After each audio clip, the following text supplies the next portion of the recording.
우리 특별히 역사에 관한 이야기를 할 때마다 빠짐없이 등장하는 얘기가 있습니다. 하나님을 모르는 사람들은 이 역사의 모든 사건들에 대해서 우연이라고 하는 그런 가정 가운데 역사를 진단합니다.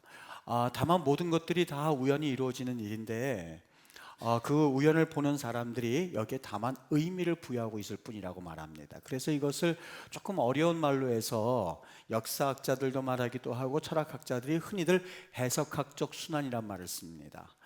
그 말씀을 우리가 굳이 외우거나 아니면 받아들일 필요는 없습니다만 그 내용이 이렇습니다. 모든 것들은 다 우연히 일어나는 일인데 여기에 의미를 부여해서 마치 필연적으로 그 일이 일어날 도록 만들었을 뿐이라는 이야기를 종종 합니다. 예를 들면 여러분 돈 벌고 성공하지 않습니까? 그런데 왜 돈 벌고 성공을 하죠? 왜 그 자리에 올라가게 되죠? 그것은 그 일을 하는 사람들이 어떻게든지 간에 열심히 일하고 어떻게든지 간에 성실하게 임했기 때문에 그들은 그 자리에 올라가게 되었고 또 그 자리에서 그들은 이 하나의 그 자리를 차지하게 되었고 또 심지어는 성공하게 되었다는 거예요.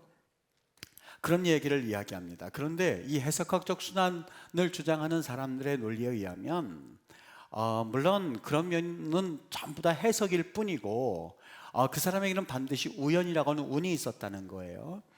가만히 들어보면 그 이야기가 그렇게 틀린 얘기만은 아니다라는 생각이 들 때가 있어요. 어떻게 보면 이해가 돼요. 열심히 일했지만 여러분 어떤 사람들이 다 성공합니까? 열심히 일하지만 하는 일마다 안 되는 사람들이 있어요. 하는 일들마다 그 일이 펑크나는 사람들이 있어요. 그러니까 그 사람들 논리에 의하면 그 자리를 잡은 것도 우연히 어떻게 잡게 되었고 또 그 자리에서 우리가 어떤 기적을 일으키는 것도 어떻게 보면 운이 따라준다는 이야기를 종종 합니다. 마치 그 운이 따라준다는 이야기를 설명할 길이 없다 보니까 난 열심히 일했습니다, 나는 그 목적 위해서 최선을 다했습니다 라는 이야기를 하기도 하지요. 가만히 보면 공부도 열심히 하고 그리고 열심히 노력도 하는데 마침 시험 때 온몸에 질병이 걸려서 시험을 못 보는 학생들도 있습니다. 무슨 얘기일까요? 어떻게 보면 사람들이 이야기하기를 아유 운도 지질이 없네 그런 말을 쓰지 않습니까? 그러니까 이 말은 좀 어려운데 해석학적 순환론, 해석학적 순환 이것을 주장하는 논리에 따르면 사실 우리 삶 가운데는 우연이라고 하는 그런 전제가 깔려 있다고 하는 거예요. 여러분 제가 지금 동영상을 하나 보여드릴 텐데 이 독일 통일 과정에 관한 에피소드거든요. 아주 이 독일 통일에 있어서 사실 우리는 좀 유럽 역사에 대해서 관심이 없기 때문에 없을 수 있기 때문에 이야기를 그냥 지나칠 수 있습니다만 이 독일 통일에 관해서 있어서 이 에피소드는 모르는 사람들이 없습니다. 이 49년도 독일도 역시 우리나라 6.25 때처럼 굉장히 고통을 당했었던 적이 있었거든요. 350만 명이 되는 사람들이 이 장벽이 쳐졌을 때에, 나라가 분단되었을 때에, 동독과 서독으로 나뉘어졌을 때에 350만 명이 되는 그 시민들이 동독에서 서독으로 이제 탈출을 하게 됩니다. 근데 그때에 이것을 사실 이 동독 정부가 어떻게든지 막으려고 거기에 이 베를린 장벽을 설치하게 됐는데 이 베를린 장벽이 자그마치 156km나 된다고 합니다.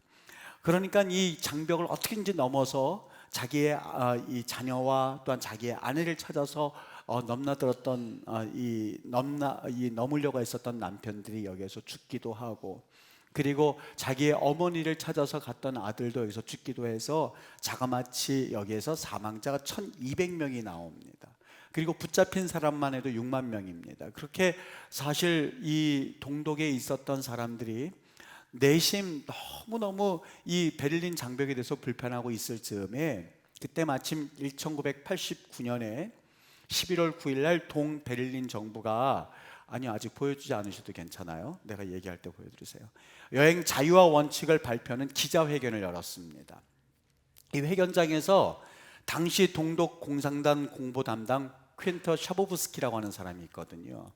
이 퀸터 샤보브스키라는 사람이 이제부터 국경 관리를 어떻게 할 것인가에 대해서 이 발표를 하는 거예요. 수많은 이 해외 모든 기자들이 이 샤보브스키가 도대체 어떤 발표를 하는지, 동독 정부가 도대체 해외 여행 자유화에 대해서 어떻게 발표를 하는지. 왜냐하면 그 발표를 하는 그 내용에 따라서 동독 주민들이 서독으로 갈 수 있는 아주 기가 막힌 길이 열릴 수도 있거든요. 그걸 발표를 합니다. 뭐라고 발표를 하냐면 정부는 오늘 새로운 법령을 시행하기로 했습니다.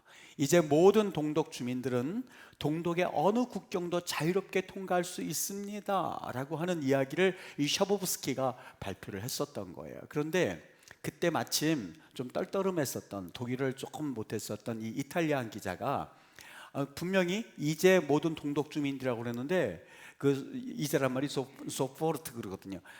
도대체 소포르트 그거 언제 말하는 거예요? 그 이제란 말이 도대체 언제예요? 그렇게 자기도 모르게 정식 질문도 아니고 툭 하듯이 내뱉은 거예요. 그랬더니 그게 방송을 타고 이게 여과 없이 전달이 된 거예요. 그러니까 샤보브스키가 얼떨떨해가지고 이제 그 말이 그 즉시지 이렇게 그냥 자기도 모르게 툭 내뱉으니까 이 철책선에 있었던, 그러니까 그 말을 기다리고 있었던 동독 주민들이 그 말을 듣자마자 와 소리를 지르면서 이제라고 했으니까. 그런데 그게 원래는요, 이 샤보브스키가 그 전날 술을 먹고 그러니까 정부 이 회의에 참석을 못하게 됐어요. 그러니까 이 내용을 자세히 몰랐던 거예요. 내용은 뭐냐면 그 이제라고 하는 말은 이제부터 정식 비자를 받고 그리고 허가된 사람들이 안에서 자유여행을 해준다, 이 말을 했었어야만 했었는데 소포르트 이제 막 됐습니다. 그러니까 이 가뜩이나 이 독일에 대해서 익숙하지 못했었던 이 이탈리안 기자가 소포르트가 무슨 말이에요? 언제를 말해요? 툭 내뱉었던 말을 그 말이 무슨 말이지 생각하다가 어저께 술 먹은 것도 있고 그리고 답답한 것도 있고 넘기다가 좀 보실 거예요. 즉시 지체하지 말고 즉시 이 말이 화근이 돼가지고요, 이게 열려지게 됩니다.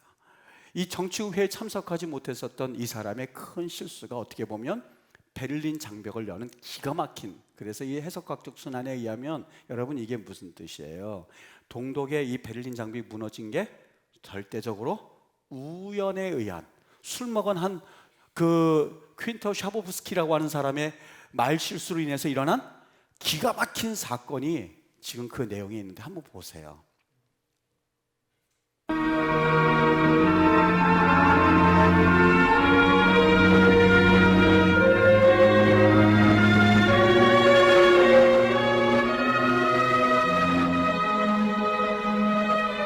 Deshalb haben wir uns dazu entschlossen, heute eine Regelung zu treffen, die es jedem Bürger der DDR möglich macht, über Grenzübergangspunkte der DDR auszureisen.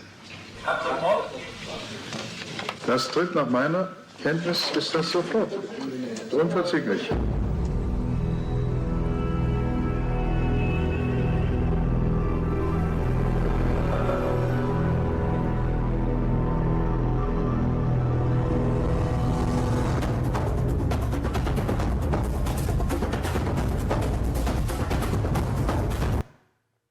이 내용이었어요. 다음 사진 하나만 보여주실래요?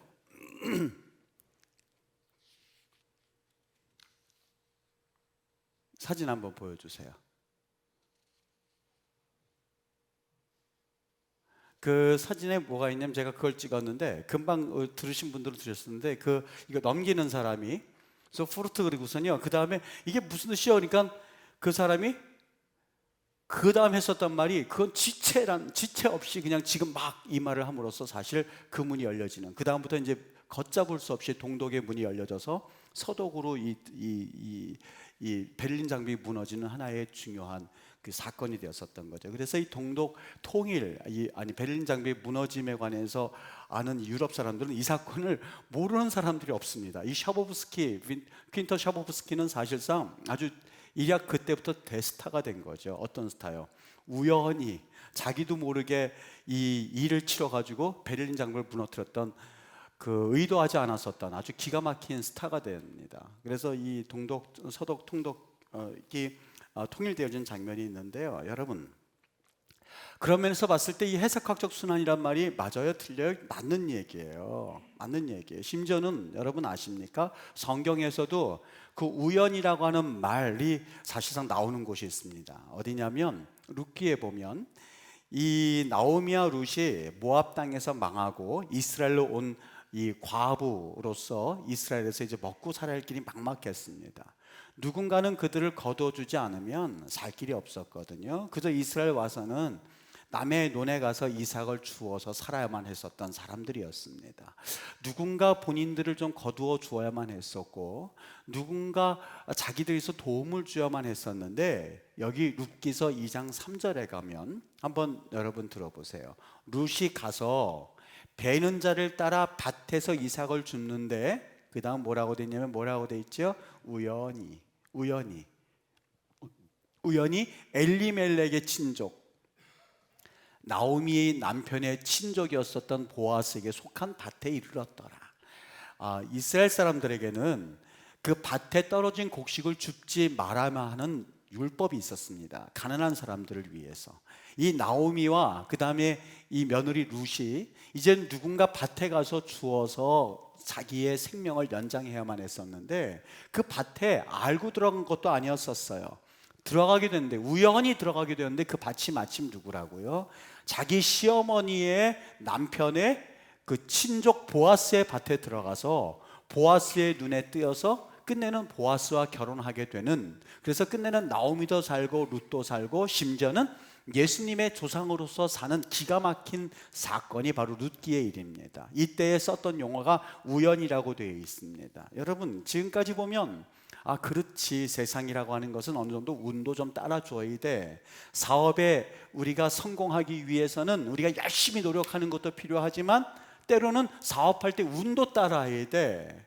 그리고 사실 우리가 무슨 일을 할 때에 내가 최선을 다해서 하는 것도 중요하지만 내 삶을 가만히 중간에 보면 기가 막힌 운이 따랐어 하는 이야기를 하는 사람들을 종종 볼 겁니다. 그런데 우리 믿는 그리스도인들에게 있어서 이것을 어떻게 받아들여야 될까 하는 그 정확한 우리 나름대로의 위치를 한번 생각해 봐야 되는데요. 성경에서 이 우연이라고 하는 것을 어떻게 생각하느냐면, 지금 룻기 2장 3절에서 우연이란 말을 쓰고 있기 때문에 하나님도 우리에게 있어서 이 우연이라는 것을 어느 정도 인정하나 보다, 이렇게 생각할 수 있습니다만, 여기 룻기 2장 2절 한번 제가 읽어드릴게요. 모압 여인 룻이 나오미에게 이르되 원하건대 내가 밭으로 가서 내가 누구에게 은혜를 입으면 그를 따라서 이삭을 줍겠나이다 라고 하면서 갔었던 밭이 바로 이 보아스의 밭이었었거든요. 여기 은혜란 말을 한번 가만히 보세요. 끝내는 누구에게 은혜를 받죠? 보아스에게 은혜를 받습니다. 보아스의 눈에 띄옵니다. 우연히 보아스의 눈에 띄어서 그로부터 은혜를 입게 됩니다. 여기 2장 10절 읽어드릴게요. 룻이 엎드려 얼굴을 땅에 대고 절하며, 누구에게요? 보아스에게 절하는 내용이에요. 뭐라 그러냐면 이르되 나는 이방 여인이거늘 당신이 어찌하여 내게 은혜를 베푸시며 나를 돌보십니까? 나에게 이런 호의를 해주십니까? 영어 성경에는 이걸 favor라고 번역했거든요. 당신 나에게 어떻게 해서 이런 호의를 베풀어 주십니까? 어떻게 이런 우연스러운 일이 있겠습니까? 라고 이야기를 하고 있는데, 저는 그 용어를 한번 원어로 찾아봤어요. 이 말이 어떻게 되냐면 헨이란 말로 되어 있습니다. 여러분, 이 헨이란 말을 잘 번역했어요. 은혜라고 번역하기도 하고 호의라고 번역하기도 하고 우연히 나에게 베풀어 주는 어떤 사랑, 이렇게 번역하는 것이 맞는데, 여러분, 이 말이 가장 먼저 성경에서 언제 쓰였냐면 바로 창세기 6장 8절에서 먼저 쓰였습니다. 그 말의 내용이 뭐냐면, 그러나 노아는 여호와께 은혜를 입었더라 했었을 때 헨이 바로 이 창세기에서 가장 먼저 썼던 용어예요. 다시 말하면 이 헨이란 말은 사람이 나에게 우연히 베풀어주는 은혜이지만, 창세기 6장 8절에서 하나님께서 인간을 향해서 베풀어 주시는 그런 말을 쓸 때 이 은혜를 먼저 썼던 것이죠. 어떤 내용이냐면, 성경에서 분명히 은혜에 대한, 호의에 대한 사고, 호의에 대한 가치관이 있는데, 그것은 하나님께서 인간에게 베풀어 주신 은혜입니다. 그러니까 이 모든 천지 만물을 주관하시는 하나님의 역사 가운데 있고, 비록 그 말이 호의라고 번역을 했습니다만 그 내용 가운데는 당신이 내게 이렇게 베풀어 주시지만 하나님께서 만나게 해주셨습니다. 내가 누구를 만날 때 은혜를 입으면 그 말의 의미는 시어머니, 어머니, 나에게 있어서 하나님께서 나에게 은혜를 주시고 하나님께서 나를 도와주신다면 그 말의 의미가 바로 은혜에 대한 의미였었던 것이죠. 여러분, 우리에게는 사실 하나님과 하나님의 은혜를 보지 않으려고 하는 어떤 욕심이 있습니다. 그걸 어떻게 보면 본능이라고 표현하는 것이 맞는지도 모르겠어요. 그렇게 보려고 하는 본능이 있어요. 왜냐하면 하나님께서 우리에게 먹지 말라고 한 선악과를 따먹음으로써 우리는 하나님과 같이 되려고 하는 본성이 있기 때문에 그렇습니다. 하나님께서 역사를 주관하시고 하나님께서 모든 역사를 섭리하시는데, 그럼에도 불구하고 우리는 죄성 때문에 하나님은 싹 지워버리고 하나님이 없는 나름대로의 세상에서 말하고자 하는 그런 해석학적 순환에 의한 우연, 운, 이런 것을 가지고 내 인생을 해석하려고 할 때가 얼마나 많은지 모릅니다. 여러분, 우리가 싸워야 할 대상이 뭔지 아십니까? 우리가 싸워야 할 대상이 바로 이 옳지 못한 본능입니다. 하나님을 배척하려고 하고 하나님 없이 세상을 바라보려고 하고 하나님 없이 내 인생을 바라보려고 하는 사실 믿음 없는 크리스찬들이 얼마나 많은지 모릅니다. 우리가 회복해야 될 게 뭔지 아십니까? 그것은 바로 하나님 나라 가치관입니다. 우리가 믿음의 길을 걸어간다 했었을 때에 말로만 믿음의 길로 걸어간다고 되지가 않습니다. 믿음의 길로 걸어간다라고 하는 것은 이 신앙의 길을 회복한다는 뜻입니다. 하나님께서 우연을 가정한 필연 속에서 일을 이루셨지, 하나님께서 도와주셨지, 하나님이 함께 하시기 때문에 일이 진행되는 것이지 라고 하는 그 고백을 회복하는 것이 바로 믿음을 회복하는 거예요. 그러니까 하나님의 말씀이 믿어지고, 그리고 세상의 그 어떤 큰 어떠한 그 우연보다도 하나님께서 그 일의 주관자가 되시고 하나님께서 뒤에 계신다고 하는 것을 믿는 믿음만큼 사실상 축복된 믿음은 없습니다. 여러분, 갈대상자 안에서 태어난 아이가 생명을 잃지 않고 그 먼 길을 가서 나일강까지 갈 수 있는 확률이 얼마나 된다고 생각되어지십니까? 그것도 자기를 죽이고자 하는 그 왕의 딸, 공주라고 한다면 분명히 히브리인을 죽였어야 하는 것이 맞습니다만, 그 공주의 딸에게 발견이 되어서 뚜껑을 여는 순간 히브리 아이임에도 불구하고 그 마음 가운데 모성애, 아직 결혼도 하지 않았던 그 공주에게 모성애가 생겨나서 그 아이를 데려다가, 자기에게 젖이 나오지 않으니 히브리인 유모 그 어머니를 데려다가 돈을 줘가면서 이 아이를 성장할 때까지 키워서 하나님의 사람으로 이룰 수 있는 확률이 얼마나 된다고 보십니까? 이것이 정말 모든 것이 우연의 일치라고 생각이 되어지십니까? 아니면 하나님의 은혜, 하나님의 섭리하심 가운데에 기가 막힌 하나님의 그 계획이라고 보시는 것이 더 맞다고 생각되어지십니까? 어느 날 유다 백성들이 해방을 맞이하게 되었어요. 정말 그들은 고통 많이 당했거든요. 시편 147편에 가보면 포로민들에게 하나님을 찬양하는 노래 한번 해봐, 이렇게 시키는 장면이 나옵니다. 여러분 생각해 보세요. 자기가 지금 포로로 끌려왔거든요. 근데 자기를 끌어온 저 바벨론 백성들 앞에서 듣는 소리가, 너 하나님 노래 한번 불러봐. 하나님 노래 내용이 뭐냐면, 하나님은 위대하십니다. 하나님은 온 땅을 통치하십니다. 하나님은 우리 민족을 굳건하게 붙잡아 주십니다 하는 그 내용이거든요. 그러니 그 앞에서 노래를 부른다고 생각해 보세요. 이방 민족들이 얼마나 비웃었겠어요. 야, 하나님 위대하다고? 근데 너희들 여기 왜 포로로 끌려오고 있어? 하나님이 통치하신다고? 그러면 너희들이 우리 밑에 와서 포로민 생활하는 게 하나님의 뜻이네? 그리고 하나님께서 너희를 지키신다고? 그러는데 그렇게 노래를 하면서 우리 포로민으로 끌려왔어? 얼마나 가슴이 아팠겠어요. 시편 137편에 이 노래하는 이 시인이 이렇게 노래하고 있습니다. 내가 시온에 관한 노래를 다시 한번 이방인 앞에서 부른다면 내 혀가 천장에 확 달라붙어 버렸으면 좋겠습니다 라고 자기 자신을 저주하면서 그 노래를 하는 장면이 137편입니다. 그런 백성들이 여러분 어느 날 갑자기 시간이 70년 땡 되었다고 해서 어느 날 그들이 회복하는 광경을 한번 생각해 보십시오. 우리 분단 70년이라고 했는데 분단 70년 만에 양국 정상이 손을 맞잡은 것 하나만으로도 다른 외국 기자들이 눈물을 흘리면서 그 바라보는 광경을 이번 주에 보셨죠. 70년 만에 손을 맞잡은 것이 아니라 70년 만에 다른 나라로 가 있다가 모든 희망은 이제 끝이 났습니다. 우리 하나님은 우리 민족 버리셨습니다 라고 생각했었던 그 상황 가운데서 70년 시간이 탱 되었다고 해서 하나님이 그 백성들을 이끌어서 다시 원래 자리로 올려놨을 때에 여러분 그 마음이 어떻다고 생각을 하십니까? 사람들은 사실 믿어지지가 않았습니다.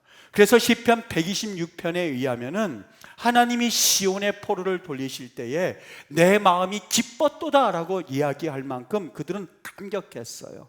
그들은 너무너무 좋았어요. 그리고 어떤 사람들은 이 일에 대해서 사실상 잠을 이루지 못했어요. 해석학적 순환에 의하면 이것은 정말 우연의 일치였었어요. 기가 막힌 우연이었었어요. 그런데 성경은 그렇게 말씀하고 있지 않습니다. 오늘 본문의 내용이 그 내용입니다. 그들이 포로로 끌려가기 전에 1차 포로, 2차 포로, 3차 포로 끌려가기 전에 2차 포로로 끌려가던 그 시절에 에스겔에게 하나님께서 말씀을 해주기 시작했어요. 그것이 바로 에스겔 37장의 말씀이에요. 1절부터 14절까지 내용에서는 에스겔아 나를 한번 쫓아와봐. 그래서 그 어느 골짜기에 갔더니 뼈들이 가득한 거예요. 마른 뼈들이 가득한 거예요. 에스겔아 이 뼈가 살아날 것을 믿느냐? 도저히 자신이 없었어요. 이 뼈가 도대체 어떻게 살아난다는 거지? 하나님께서 그 말씀이 끝나자마자 그 뼈에 살이 붙고 힘줄이 붙고 피가 흐르고 거기에 생기를 불어나오니 그들이 큰 군대가 되었습니다. 너무 놀라서 있는 에스겔 선지자에게 하나님이 또 한 번 상징적 행동들을 보여주기 시작하시는데 에스겔아 나무 하나를 취해봐. 거기에 한쪽에 이스라엘이라고 써. 아니 무슨 말씀이세요? 이스라엘 벌써 망했는데요. 하나님 말씀에 순종합니다. 막대기 끝에다가 망한 이스라엘 썼습니다. 또 한쪽에서는 유다라고 써봐.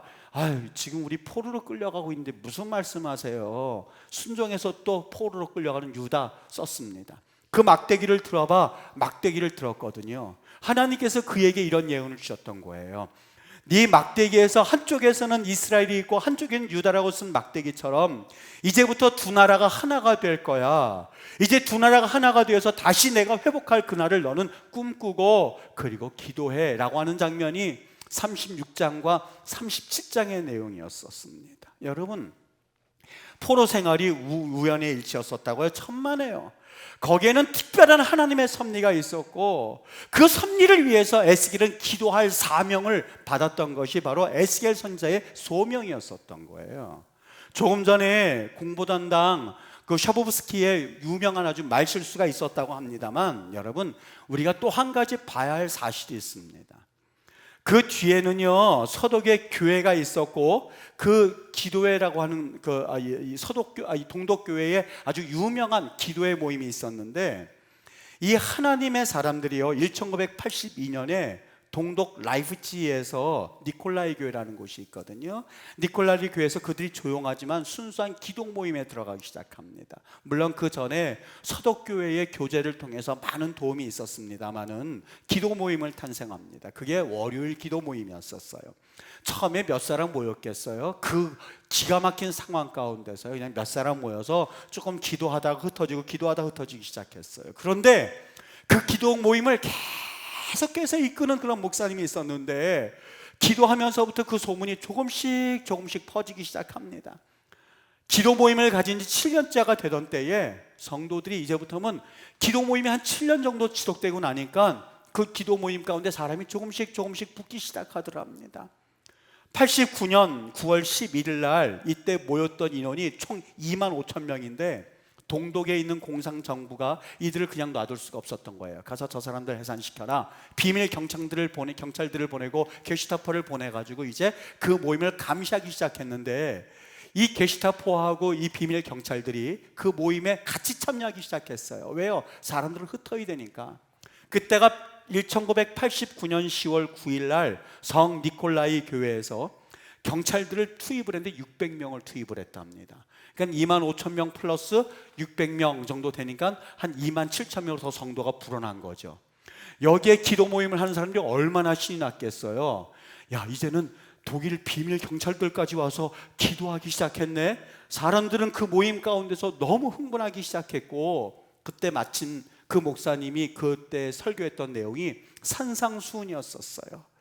자, 우리 모두 이 말씀을 부여잡고 이제는 세상에 나가서 기도하자고 다 우르르 나갔는데, 비밀 경찰들이 그를 해산시키러 왔다가 여기서 은혜를 받게 된 거예요. 그리고 그들도 역시 뭔가 하나님의 역사가 있겠구나라고 하는 기쁜 들뜬 마음을 가지고 그러고 나서 같이 나가서 시위를 하기 시작했는데, 정확하게 그 시위가 1989년 10월 9일이었었고, 그리고 샤보브스키가 말실수한 게 11월 9일입니다.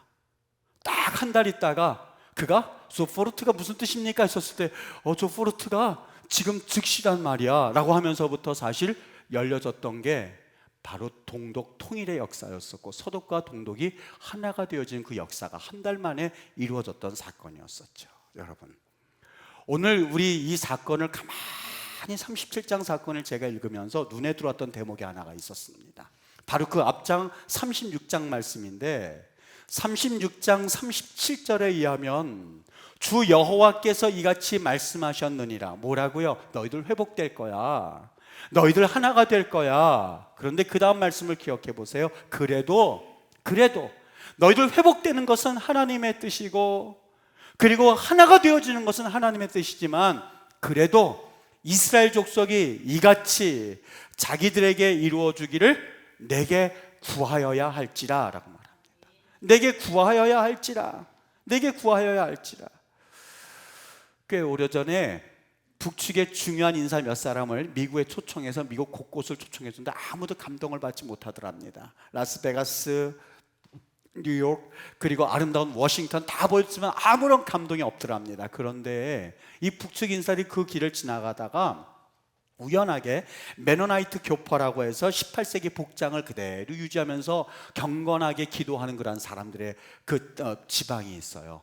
차를 타고 가다가 거기에 그들이 잠시 휴식하기 위해서 내렸다가 이 북한 사람들이 18세기 복장을 하면서 그래도 경건하게 성경 읽고 기도하는 이 사람들의 모습을 보더니만은 여기에 감동이 됐던 거예요. 눈물을 줄줄 흘리면서 이런 곳이 세상엔 없을 줄 알았는데 아직도 그래도 이런 사람들이 남아있군요 라고 하면서 북한 사람들이 눈물을 흘리면서 감동하며 갔다는 이야기는 아주 유명한 일화입니다. 여러분, 우리 북한 사람들이 우리 코엑스 보면서, 잠실의 빌딩 보면서, 63 빌딩 보면서, 대한민국의 이런 K-팝, 대한민국의 엄청난 발전상을 보면서 와 하면서 감동받을 것 같습니까? 천만에요.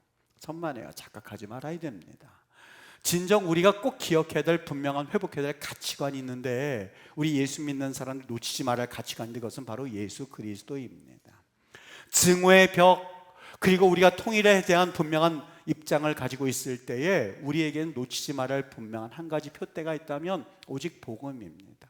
조금 전에 우리 집사님이 기도할 때 하나님 복음으로 통일되게 하시옵소서 라고 했을 때 그 말의 의미가 어떤 거라고 여러분 생각되어지십니까?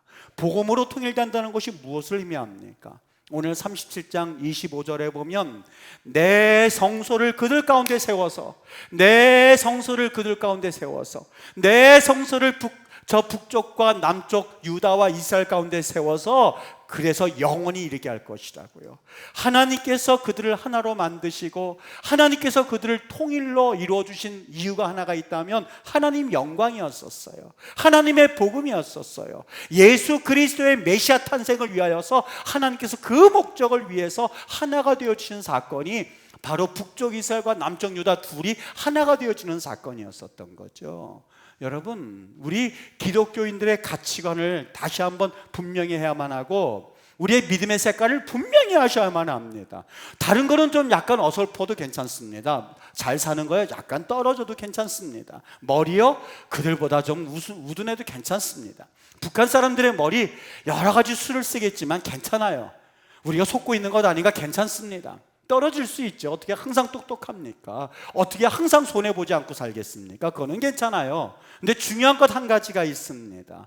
우리에게 있어서 정말 하나님께서 이 땅을 굽어 살펴주셔서 북쪽과 남쪽이 하나 되는 그런 통일을 이룰 때에 우리 그리스도인의 가치관만큼은 분명해야만 합니다. 어떤 가치관이? 오직 예수 그리스도예요. 오직 예수 그리스도예요. 그들이 무엇이라고 하든지 간에 다른 것은 다 내준다 한다 할지라도 오직 복음으로 인하여서 저 땅에 예배의 단이 다시 한번 세워지게 하시옵고, 하나님 거룩한 성소가 다시 한번 세워지게 하시옵고, 예배의 찬양이 있게 하여 주시고 하나님께 예배하는 민족들 되게 하시옵소서라고 하는 분명한 우리의 믿음의 고백이 우리 그리스도인들에게 있으셔야만 합니다. 다른 것 다 양보해도 괜찮을지 모릅니다. 그러나 한 가지 우리가 양보하지 말고 꼭 기억해야 할 것이 있다면, 하나님, 우리로 하여금 기도의 잔이 채워지게 하시옵소서.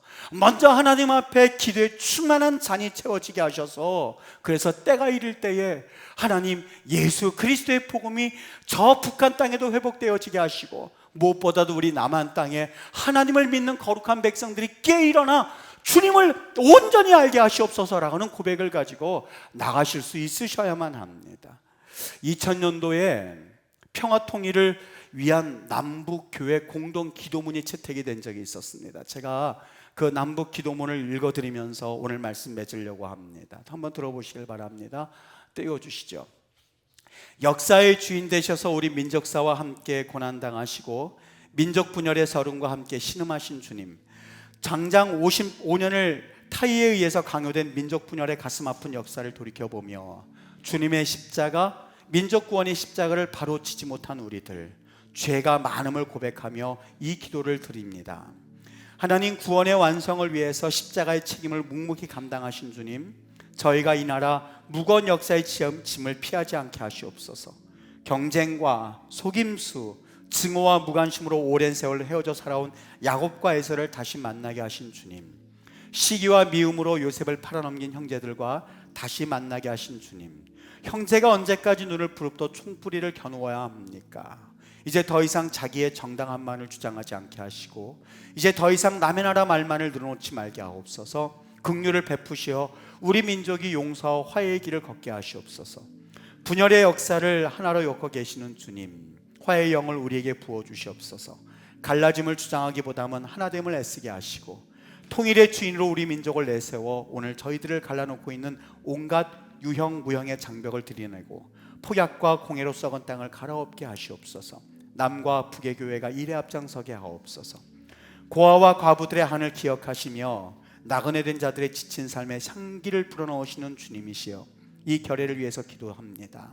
있다고 하여 없는 일을 억울하게 만드는 일 없게 하시고, 높다고 하여 낮은 일을 억누르지 않게 하시오며, 강하다고 하여 약한 일을 겁주지 않게 하시고, 지식 있다 하여 못 배운 일을 업신여기는 일 없게 하옵소서.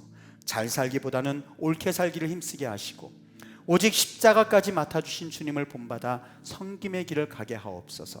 이름 없는 이와 냉수한 그릇을 나누는 작은 일, 그러나 그 일을 결코 잊지 않겠다고 하신 주님, 동족을 내 몸처럼 여길 줄 아는 사랑의 영을 저희 결의에게 허락하여 주시옵소서.